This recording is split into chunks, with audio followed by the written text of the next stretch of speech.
The European Parliament's largest groups have threatened to sink EU budget negotiations over fears the bloc won't punish rule breakers. In a warning to Poland and Hungary, the four largest political blocs said they refuse to discuss the next multi-annual financial framework until sufficient progress is made of legislation to enforce rule of law. The letter, co-signed by the European People's Party, Socialists and Democrats, Renew and Green groups, was sent directly to EU Commission Chief Ursula von der Leyen and German Chancellor Angela Merkel.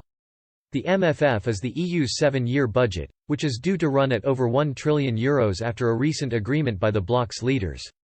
At this point, our political groups feel the need to outline once more that the rule of law regulation will be adopted by co-decision, and that the adoption of the new multi-annual financial framework also fully depends on the Parliament's consent, the group's leaders wrote. Without formal conclusion by the Council and the European Parliament of this file, it will be impossible for us to advance on the MFF. The time has come to accelerate the fight against the erosion of democracy, the rule of law and fundamental rights in the very heart of the EU, and to underline that electoral victories do not constitute a mandate for heavy-handedness and a departure from European values. The letter is a warning shot to populist leaders in Hungary and Poland, who have repeatedly clashed with Brussels for rule of law infringements. A punishment mechanism was drawn up by EU leaders during a recent summit to decide on the bloc's next 7-year budget and a coronavirus recovery fund.